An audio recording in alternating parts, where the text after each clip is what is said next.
Տեղի է ունեցել Իրական Հայաստանի գաղափարախոսության նախագծի երկրորդ քննարկումը։ Անդրադառնալով Իրական Հայաստանի գաղափարախոսությանը, վարչապետ Նիկոլ Փաշինյանն ասել է. Հայաստանի Հանրապետությունը հենման կետ չէ ուրիշ երկրի մասին երազելու համար, Հայաստանի Հանրապետությունը հենց այն երկիրն է, որը ունենալով, զարգացնելով մենք պետք է արձանագրենք, որ հասել ենք մեր երազանքին։ Վարչապետի խոսքերով Իրական Հայաստանի գաղափարախոսությունն առաջարկում է, որ ապագայի մասին մեր պատկերացումները փոխենք։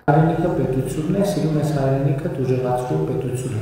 Ինչու եւ ինչով է հնարավոր այս ձևակերպումը ընդհանրապես որևէ իրականության եւ մասնավորապես մեր իրականության։ Այս էլ է շատ հետաքրքիր հարց։ Ճիշտ է, այս նախադասության հետ ես ինքս կապ ունեմ իրաստեղծման, բայց տենց լինում է, չէ՞, որ ինչ-որ մի նախադասություն ասում ես, հետո դու ինքդ սկսում ես վերլուծել։ Ոնց կարար այդ միտքը ծնվեր։ Ինչու է այդ միտքը ծնվում։ Ոնց է միտքը աշխատում եւ ինչու է ծնվում։ Եվ ես այս մտքի հետևից գնալիս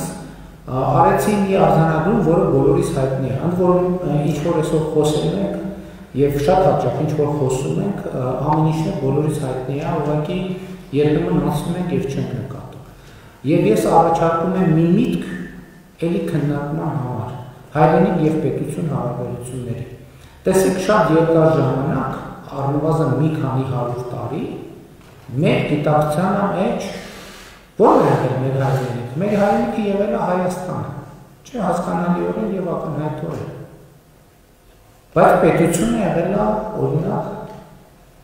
Պարսկաստանը։ Մեր հայրենիքը եղել է Հայաստանը, էլի, ինչ-որ մի հաջորդ ժամանակաշրջանում կամ մի ուրիշ տեղում։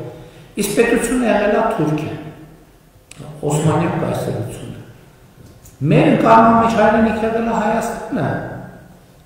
իսկ պետությունը եղել է Ռուսական կայսրությունը։ Մեր ընկալման մեջ էլի կարող ենք թվարկել, բայց մեծ հաշվով, չգիտեմ, դա գուցե ոչ ամբողջական, բայց ինչ-որ ձևով էլի կապ ունի այս տրամաբանության հետ։ 20-րդ դարի մեր հայրենիքը, 20-րդ դարի 20-ականներից հետո մեր հայրենիքը էլի եղել է Հայաստանը, բայց պետությունը եղել է Խորհրդային Միությունը։ Եվ իմ ընկալմամբ այստեղ առաջացել են որոշակի խնդիրներ։ Եվ այդ խնդիրները ես ձևակերպում եմ հետևյալ կերպ։ Հայրենիքի պետության ռելիկտային ընկալում։ Եվ որը հայրենիքի դիրքերից պետությունը ընկալում է որպես օտար մի բան։ Որովհետև մենք ըստ էության մեր պատմական հիշողության մի երկար ժամանակաշրջանում, իմիջիայլոց, այսօր դրա մասին էի մտածում։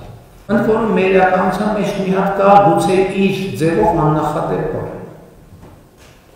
որ հայրենիքը էլի եղել է Հայաստանը, բայց պետությունը եղել է Կիլիկիան։ Այս հետաքրքիր բան է։ Հələ տեսեք մենք ինչ անհավանական իրավիճակի մեջ է։ Կիլիկիան հայկական պետություն է։ Բայց ստեղ էլ մեկ խնդիր կա, որտեղ մի դեպքում պետությունը